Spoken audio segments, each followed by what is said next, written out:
Thank you so much. Ray, Mark, and Brian, right? Did I get that right? I really appreciate that, setting the tone to just move us into our hearts. I think the sheet says becoming a blessing, something to that regard, but my talk is actually, you are that which you have been seeking. You know, we've all gone through our struggles and our strain over life, which is a necessary part of life for us to just continue to clear away all these opinions and beliefs that we've gotten caught into over time. And so we go on the search. And what is the search? The search for all of us is always happiness, right? It's all happiness. That's what we all want. Even those people that you would deem as crazy and greedy and, just evil even. The only reason anybody chooses anything is because they simply want to be happy. That's all.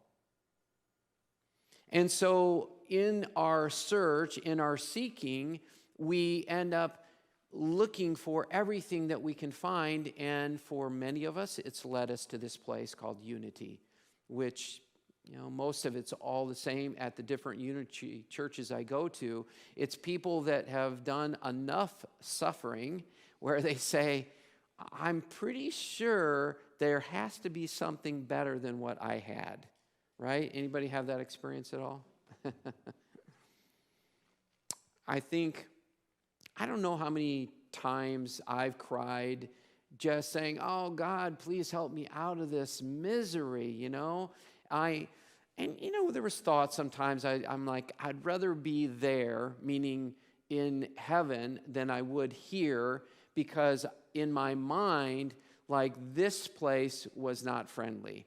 This place was not a place of peace and joy. And if I left this situation, then maybe I could experience happiness, which of course is an illusion. Some people don't recognize that and they kill themselves. They take their lives because they're so miserable in their experience that they can't see any way out. And I've been watching this show called Alone, which is a survival show. My wife and I have been binge watching it, and it is an extraordinary show about these 10 people at a time each season. There's, I think, 9-10 seasons now. They go out into these extreme conditions, and they're given, they have 10 things that they can choose to use as tools for living. And inevitably, they're out there for sometimes 2 and 3 months where they're literally by themselves. They're not seeing anybody else. And they're going through hunger pains. They're literally fighting for their lives where they're amongst bears and cougars and wolves. I mean, it really is amazing to watch where they're literally trying to fight for their lives. But what's so interesting is in the hunger, in the lack of water sometimes, in the lack of warmth and good shelter and safety from all the animals, the one thing that they come back to time and time again is, I feel so alone. I feel so alone. And these people that come in with anger and all these frustrations and judgments, sometimes they have good attitudes, but there's times, many times, where they're so frustrated, they're so disappointed, that they come to this reckoning where they begin to, because it's so still, it's so quiet, they have no one to talk to. There's no TV, there's no phone, there's no computer, there's nothing to keep their mind busy and distracted from that reality that they have hooked into as the truth. And so they begin wrestling with all the demons inside themselves. And you see these amazing transformations that happen. The season that we were just watching, a minister actually won it. And one of the things that struck me that he said, who are you? when everything has been stripped away from you that you thought you were? Who are you when everything has been stripped away from you that you thought you were? And that's what so many of them come to, this beautiful place. The silence is not silent. You know, it's like they're trying so hard to get to this place of silence, and the only thing they're finding is more thoughts, more opinions, more struggle in their life. And so there was this one guy, we're watching, we just finished season 2, and the one guy, Larry, for those of you who have been watching, I think, Ray, I saw you had nodded. He was cussing and swearing about everything, and he would fall on a log as he's walking along, and he would get so angry at everything, he fell over the log, and then he starts stomping on the log like, you son of a, and he's just so unbelievably angry. And I'm just praying that this man can stay out there in the wilderness, in nature, and come back to who he is. And he made it for over 2 months. He was actually in second place. He finally just said, I can't take it anymore. But he really just went through such a transformation where he said, no, I have to stop trying to change the rest of the world. And I have to look within myself. What needs to change within myself? And the truth is, we're all on this kind of crazy journey. I don't even think it's it's just crazy journey that we're on, where we're all looking for all of these things. For some people, we're avid book readers, where we are just trying to soak up as much knowledge as we can. And there's nothing wrong with knowledge in and of itself, but I remember seeing the Dalai Lama at the University of Michigan one time, and he said, knowledge can be good or bad. He said Al Capone was very knowledgeable. Saddam Hussein was very knowledgeable. It's how we use that knowledge.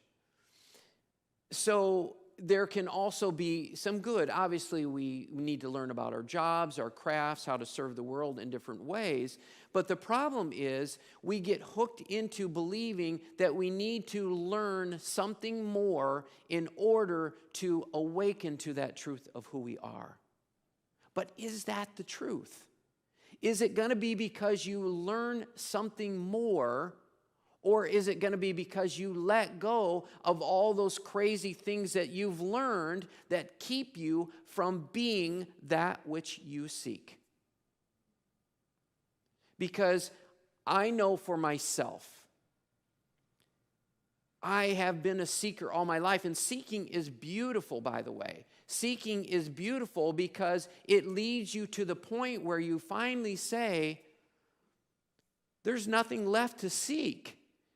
There's a time that you have to take ownership that you are that which you are seeking. Like when you clear out the belief that I need to prove my worth, that I need to do this, I need to do that, or when this changes and that changes, then I'll be happy.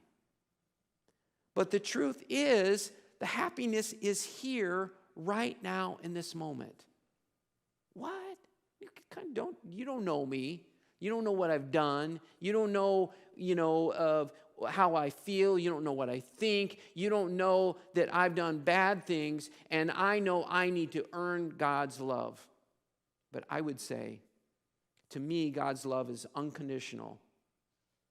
I don't even want to say to me. I'm clear. God's love is unconditional. There's nothing we need to earn. God has never judged us. God has never blamed us. God has never stopped loving us, even the worst of times. And in fact, the worst of times, God is bringing you those experiences because there's something out of alignment with God as to who you are.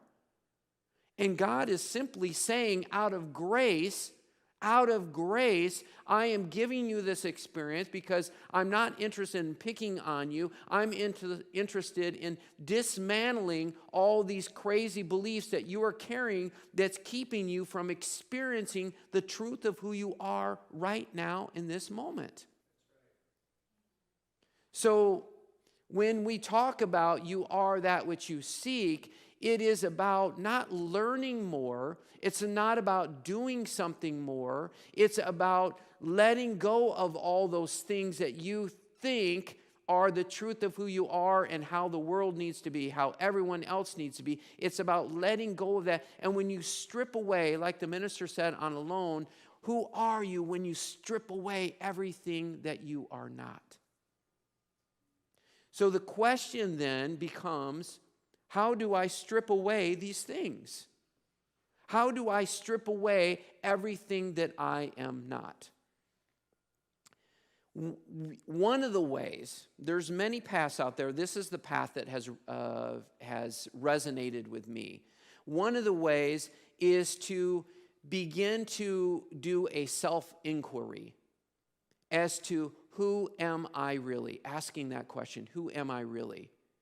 Because where we get trapped is, we get trapped in saying, in our descriptions of ourselves that we believe, our opinions, our self-image about ourselves. I'll just use myself for an example, and you've heard me talk about this some. I carry this story around that I am arrogant. And the truth is, sometimes I have this experience of being arrogant, but is that who I am? Or is it something I've latched onto that I've identified with, falsely identified with as the truth of who I am?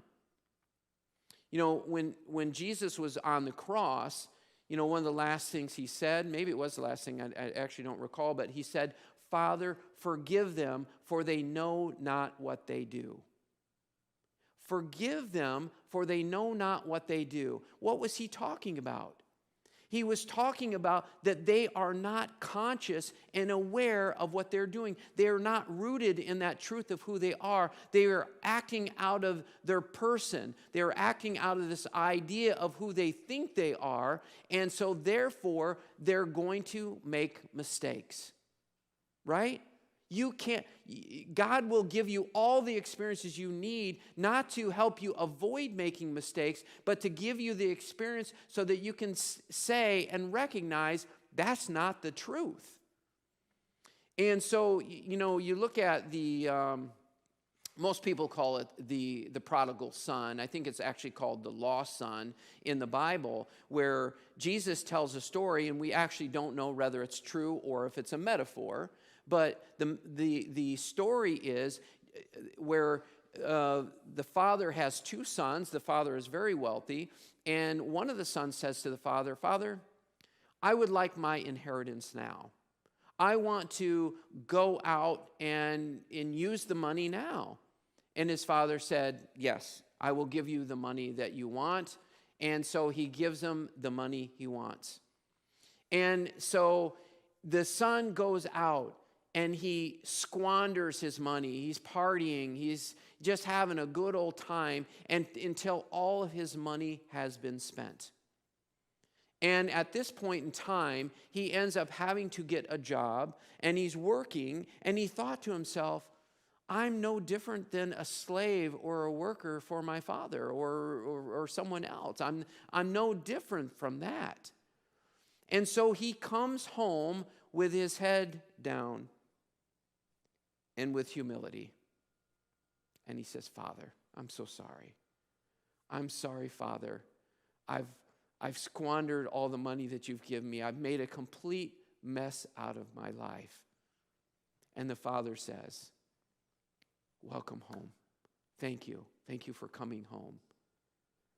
The metaphor here is, it's not about making mistakes. It's not about squandering our money. It's not about partying. It's about going out there and living in the world, and when you're ready, coming home to that truth that you have always been. You can't escape the truth that you've always been. And so the father says, I want you to kill the fatted calf, which was a big deal back then. And the other son is like, Father, I've been dutiful for you all this time. I haven't squandered the money. I've been here working for you, and you celebrate him. And he said, I never asked you to stay. I want you to go live your life. Go explore. Go make mistakes. It's okay. It's okay.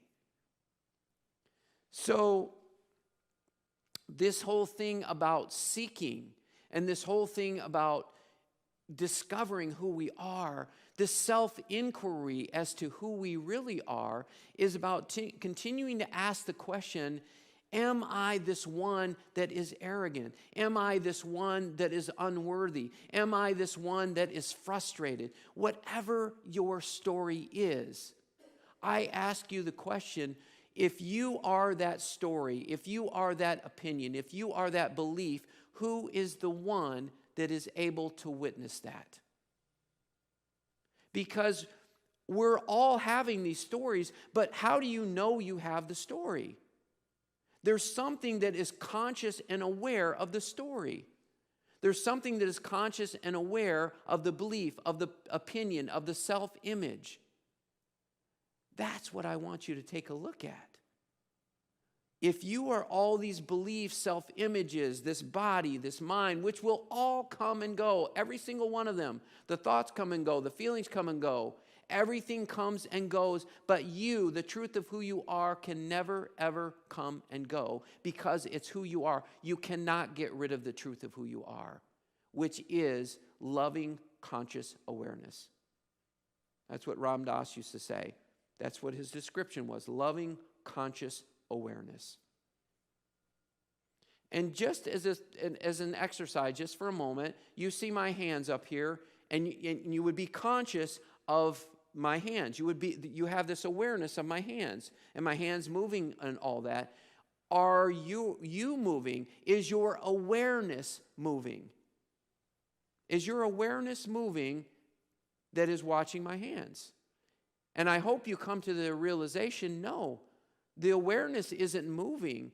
I'm conscious and aware of his hands moving, but my consciousness is not. My awareness is not. I'm simply aware of the hands. I'm simply aware of my thoughts. I'm simply aware of all these crazy ideas and beliefs that have kept me seeking happiness.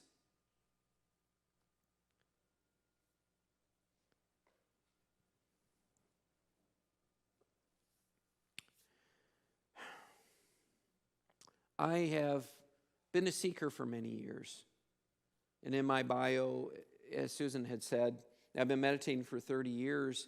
And I really didn't understand so much of what was going on. And I heard teachers talk about stillness and silence. And I had this concept of what it meant. But the truth of who we are is beyond any concept. And as it says in the Bible, it speaks about the peace that passeth all understanding. It's talking about entering a place of peace that is beyond comprehension of the mind. You have to move beyond the mind into the awareness of the mind if you were to discover that truth that you have been seeking. That's where you have to go with this whole thing. And to me, one of the ways you do that is you keep asking the question over and over and over again, who am I?